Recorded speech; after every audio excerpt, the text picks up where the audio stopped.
rematch of winner's side. For those of you who weren't here with us earlier, P47 has had to make a losers run. This is his 5th set in losers now. He lost in quarters, which is the earliest he's ever lost in a tournament. Because he lost to Colgate's Bell, of all things. Colgate, known mostly for his Meta Knight, former Bell main, has been pulling it out again recently. So, what was the score in the P47 Ruby set? Because I'm recording it right now. It was 5-1. 5-1, okay, thank you. Oh, and Colgate moving really well to start off. Did he just roll on landing? Wow. So, the Bell mains, mostly Angel, have figured out ways to air dodge and roll in specific situations. Wow. Colgate is dominating early on. And that's exactly what I mean. Able to catch those long-range teleports with these full-screen projectiles that can't be canceled out by Shadow Balls or even by apples. And Colgate destroying P47 game 1. Dominant performance from Colgate, and he takes game 1. It turns out, Bell may be the answer after all to this whole Magolor thing. So I wonder if we see P47 maybe go with someone else, one of his secondaries here. I don't think Artist is necessarily a better pick. Archer is stage dependent and pretty solid, but yeah, all right. I think Archer is probably the pick here if he's going to switch. And he's going to try it. So game 2, we're going to get P47's Archer, which is very good. And Bubbly Cloud's probably the 2nd best Archer stage, in my opinion. So if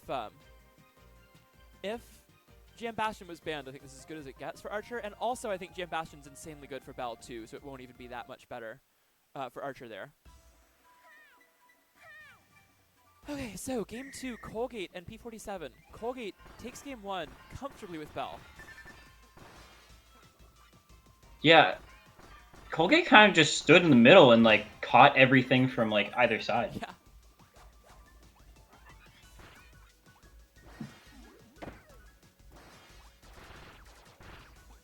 Alright, so better start for P47. But this matchup can swing wildly very quickly. Archer, a character with no good close-range defensive options. Once you get in close to him, he's got to find a way to get away. He can't really fight his way out. He's got dash attack, and that is it. Dash attack's good, it's fast, but it's not very big. And it only hits on one side as well. Plus, against Bell, it can be shield countered. These dash attacks are, like, very, like, well aimed by Colgate. Yeah, Bell jump dash attack has to be aimed very specifically if you want to fight characters like Archer, who have so much room to move around in the air, and movement options the way Archer has with his jump dash attack. Oh, good grabs coming out here. Colgate catching these jumps very well, though. Knows that Archer without a dash in the air, one of the worst characters in the game. Really struggles to land more than pretty much anyone else once he loses his dash.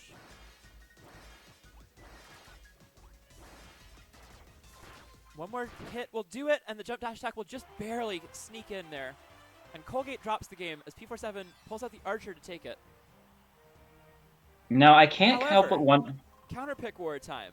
Does Colgate Yeah, I was gonna say. MK, who beats Archer pretty hard? I was gonna say, will we see... Do we think that Colgate believes that Bell Archer is a better, thing to try and attempt, or will it be MK Mag on the other side? P47 on the first time. So Colgate has counterpick advantage now. P47 won that game, so he'll pick first. He'll have to choose which bad matchup he wants to play. What I'm assuming is that if he stays Archer, Colgate goes MK, and if he goes back to Mag, Colgate goes Bell. That is what we see here. What that means is for the entire rest of the set, whoever wins gets to choose which one of their bad matchups they want to play. Now, likely, we will only see 2 characters from each of them. I don't think we'll have more than that. But they always could. Colgate could pull out a water pick out of nowhere. That's a character who beats Archer. And P47 does also have an Artist. He also has a Bandana D that's quite good, although I don't think that character is very good in these matchups. Even then, Bandana D might be a solid pick against Bell. We'd be interested to see that. thinking that, yeah.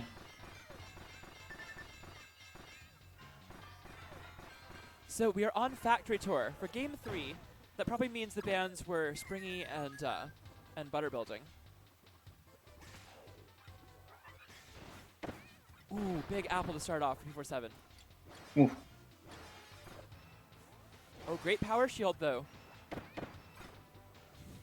These power shields, reminder, Bell power shield does 24 damage.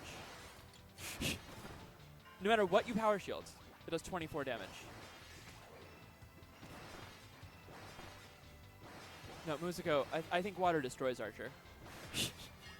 I've played that a lot. I think it's awful. I was saying that might be something we see from Colgate as a counter, not from P47. But Magolor, very hard on water. I don't expect to see Colgate's water show up, but it's a possibility.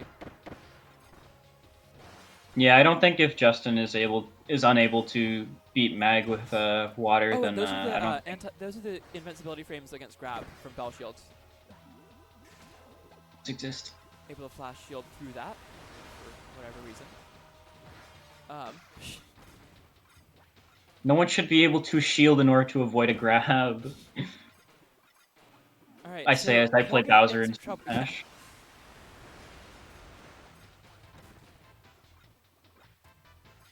That's only on my hand, though. Danger here.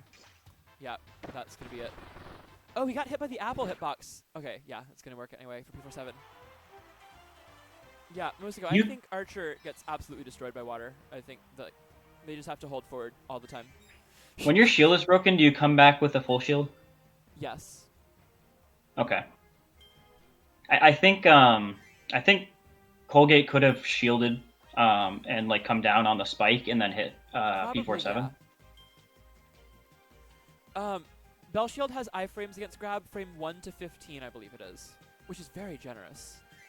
That's like extremely generous. I believe it does not work against command grabs. No, it does. It does. Really? Because I feel like I've been able to command grab it very fast. I think tick grabs it doesn't, but command grabs like Bell, or I'm not Bell, Beetle and tick grabs, or I know tick grabs.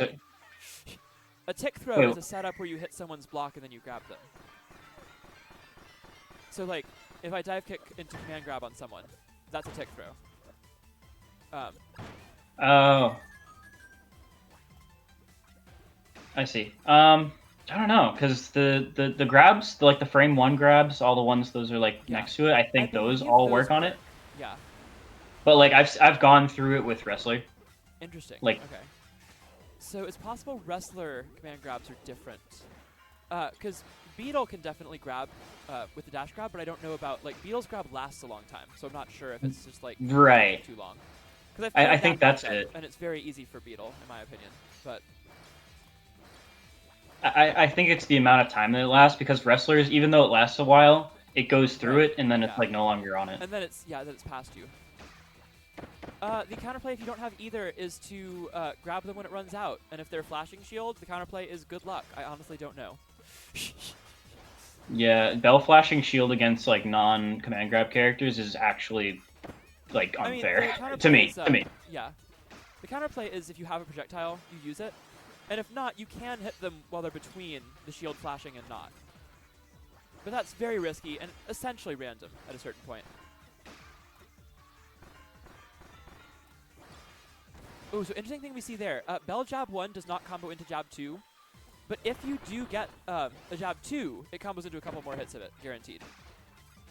And the reason for that is that Bell Jab 1 to Jab 2 is not a true combo, so it resets the SDI multiplier. And you're able to just get out. But if you get caught in the middle of Jab 2, you actually do get stuck there for a while. What is P doing in losers? We don't know. This is the person who sent him there. Colgate beat him in quarters. So yeah, so I'm out at 9th, because I lost P47 for 9th. Anama says, Colgate, if you don't win this, I'm using another toothpaste. And that's the comment of the day there. Thank you, Anomaletics.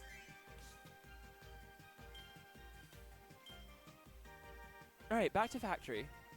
Rip Hammer? Yeah. Bell is, like, literally doesn't have to try against Hammer. I don't think Hammer Bell is possible. Like, I've seen it multiple times. I don't think it's possible. Oh, funny thing about that. P47 was playing Bell, and Croc beat Yeah, P47's Bell with Hammer. Croc is built different. Makes sense. Yep.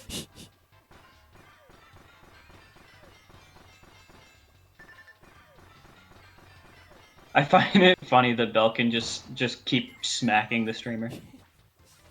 Yeah, not the fastest streamer kill, but definitely one of the most entertaining. Playing a little song.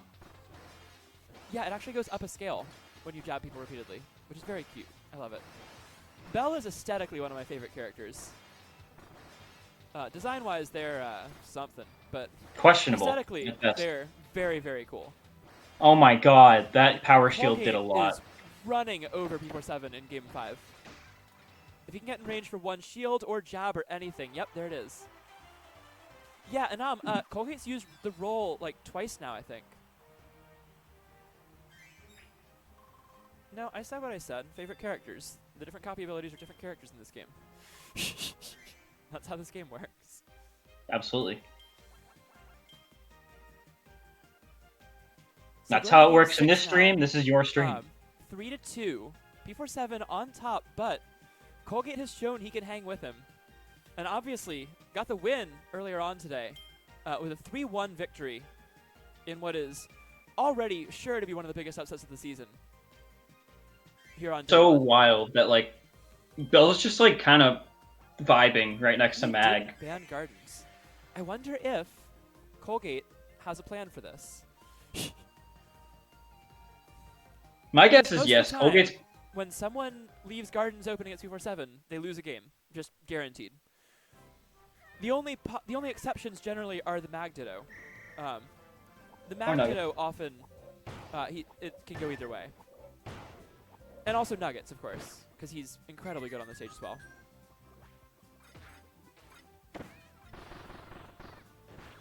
Oh, I feel like I could have shielded out of that. That didn't look true. And the P47 apple's so strong on this stage in particular. Oh, really good timing on that shield, but gets clipped at the edge of the apple.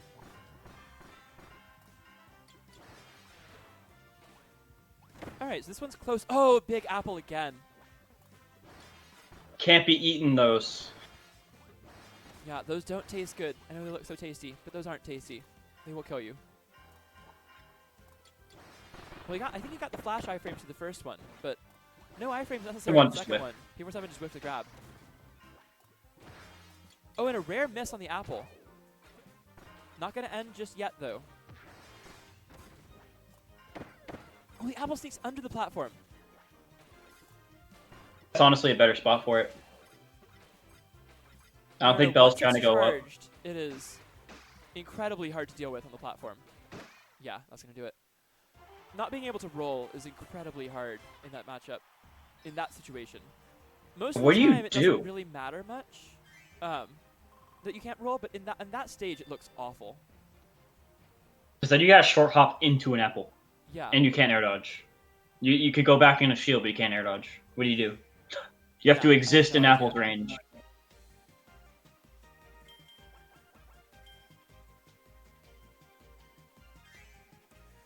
All right, so set point for P47.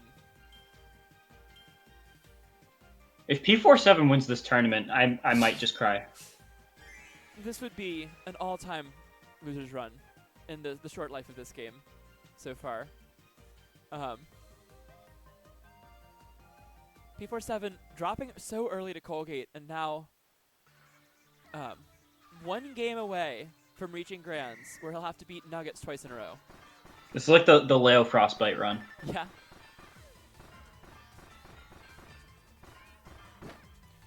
All right, so Game 7, back on Factory Tour, has been a better stage for Colgate than Gardens. If he wins this game, he's got to ban Gardens. If he loses this set off of letting P47 have Gardens twice, that's going to be very unfortunate. He can't air dodge in that situation. Man.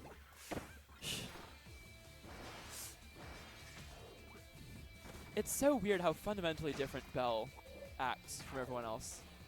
Oh, absolutely. Just a character who changes the game more than anyone, I think. Even Mag. Like, Mag has got his own thing going for sure, but I feel like Bell is playing more of a different game. See, like, Bell can just land on that. Yeah. That's the thing that's the Yeah. positive side of Bell. That was an Ultra Sword. I don't think that one was on purpose. We have seen Colgate bring this back. Ooh, very edge of the apple. That did not look like a hit. Not at all.